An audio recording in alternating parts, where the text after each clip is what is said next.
ازيكم عاملين ايه؟ يا رب تكونوا بخير. معاكم دينا. اللي مش مشترك في القناة بتاعتي يشترك عشان قناتي الصغيرة تكبر بيكم، واللي اللي مشترك يعمل لايك وشير وسبسكرايب للقناة ويفعل الجرس عشان يوصلكم مني كل جديد. احنا هنا هنعمل مع بعض العيش الشمسي بأحسن طريقة وأسهل طريقة. بصوا العيش، بصوا عليه العيش عامل ازاي، وهيطلع معاكوا عالي جدا وطري جدا جدا، وهتلاقوا طعمه في منتهى الجمال يعني، ومش متعب. وحتى اللي ما عندوش شمس هخليه يعمل العيش الشمسي. عيش شمسي من غير شمس هقولك عيش شمسي ومن غير شمس. كملوا معايا الفيديو وانت هتشوفوا ازاي اعمله من غير شمس، وهيطلع جميل وطري. ويعني صدقيني لو ما عمل يعني لو ما طلعش معاكي كده، هتشوفي هيطلع ازاي.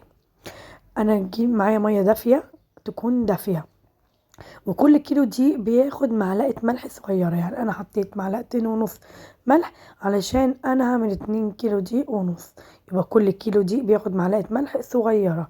والمية تكون دافية لان انا هحط خميرة، بس انا بعمل بخميرة بيرة مش خميرة فورية اهي.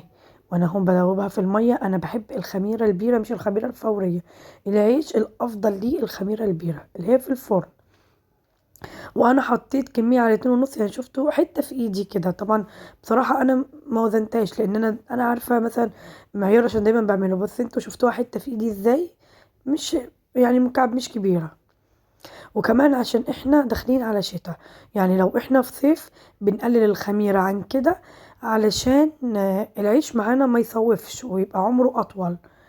لكن لو احنا في شتاء عادي ممكن نزود الخميرة شوية عشان يخمر معانا بسرعة، عشان بيبقى الجو ساقع. لكن الصيف بيبقى الجو دفى وحر، فما بياخدش اساسا وقت في انه يخمر. في نفس الوقت طول ما الخميرة هتزيد في الصيف سوري، لما الخميرة بتزيد في الصيف العيش معاكي مش بيطول، بيصوف بسرعة.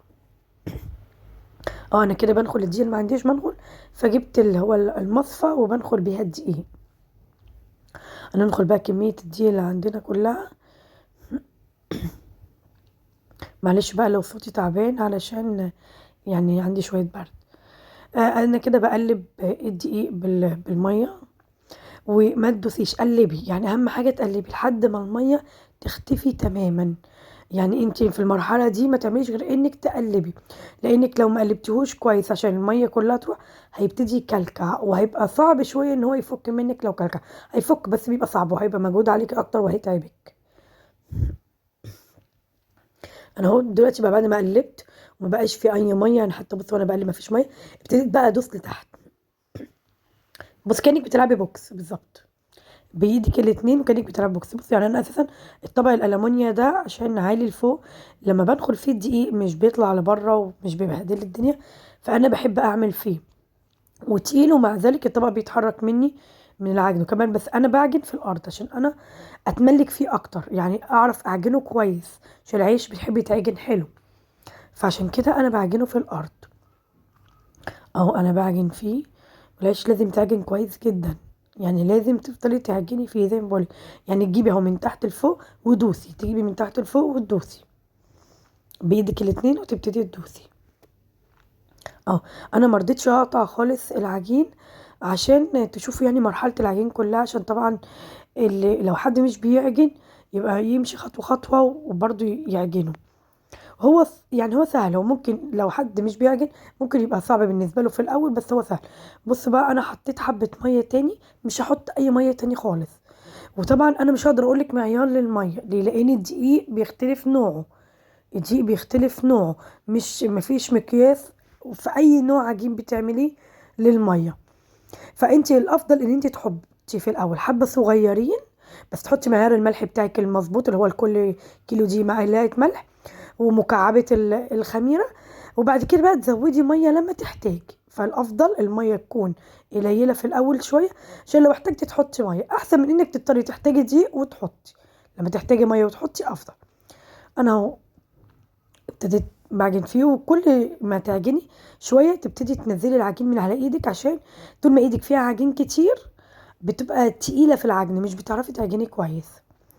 هو كده اهو انا كده يعتبر خلاص قربت خلاص، هو حتى اهو مش مكلكع نهائي ووصل القوام اللي انا عاوزاه، يعني طري حلو ولا ناشف ولا طري.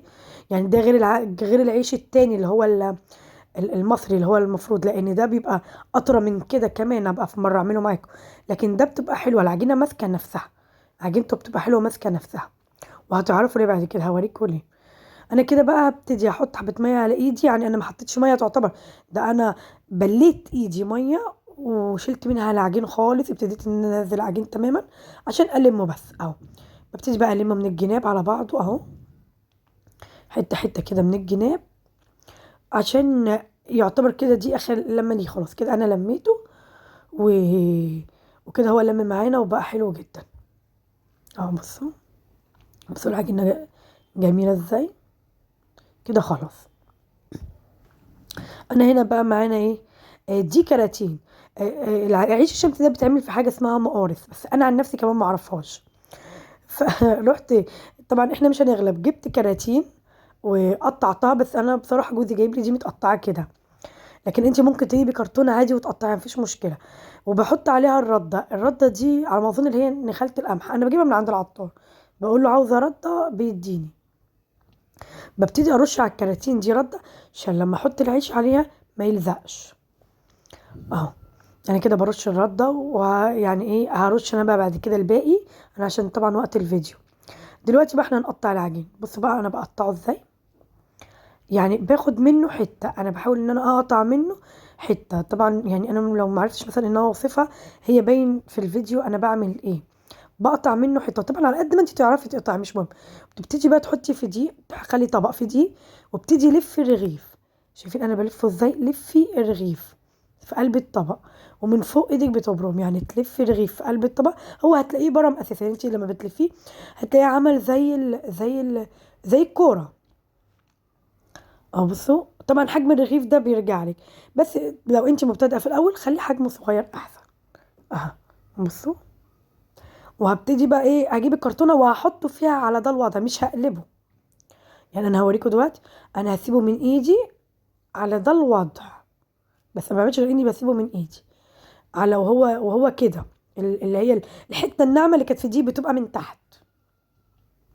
انا هجيبه تاني واوريه لكم، ان انا حسيت ان هو ما بانش فعشان الكاميرا طبعا اهو. بصوا، ودي طبعا انا هوريكم هنعمل فيها ايه الحته اللي فوق دي، بس هو انا لازم اسيبه على كده.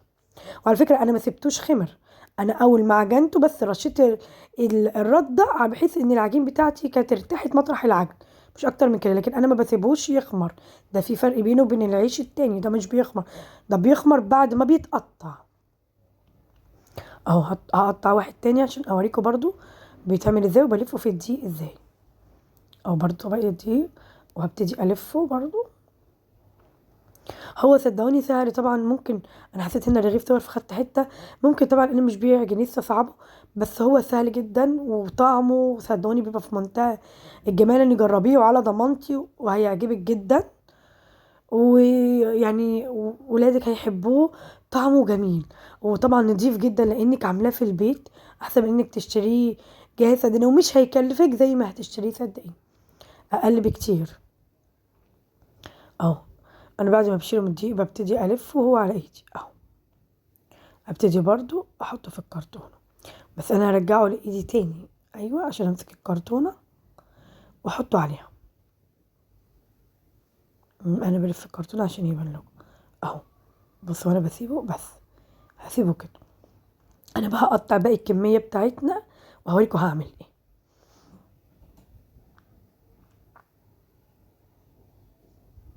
كده انا قطعت الكمية كلها. بصوا حتى انا حاطه على الارض زي في المطبخ، انا كده قطعت الكمية كلها.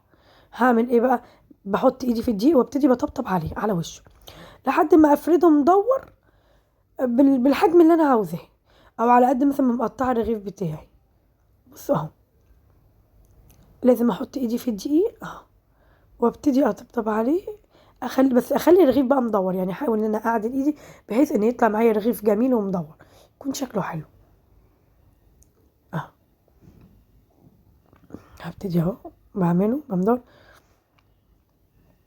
عارفين كمان يعني انتوا لما بيطلع معاكم مدور حلو، يعني بيقولك العين بتاكل يعني قبل البق، فلما يكون شكله حلو ويطلع مدور كده هتلاقي بعد ما بيتخبز بيبقى شكله جميل اه انا بوريك انا، بص قبل وبعد. بص قبل وهو لسه متقطع، وبص لما اتفرد كده انا قطعته كله. بص بقى انا هعمله على المروحه، شايفين؟ وهيخمر وهيبقى جميل جدا، ما تستغربوش ان انا عاملاه على المروحه ووشه مش هينشف. يعني انا بقولك جربيه على ضمانتي وهيطلع تحفه. كل اللي ما عندوش شمس، واحنا كده طبعا داخلين على الشتاء مفيش شمس اساسا، وحتى لو في مش هتبقى حاميه فمش هتخمرهولك. بص هو كده خمر. بصوا انا قلبته الناحيه التانية. انا كنت مسرعه معلش شويه في الحته دي عشان كان ورايا حاجات تانية بعملها، فانا قلبته الناحيه التانية. يعني هو بعد ما خمر على الوش الاولاني رحت قلباه على الناحيه التانية، وانا وريتكم علوه.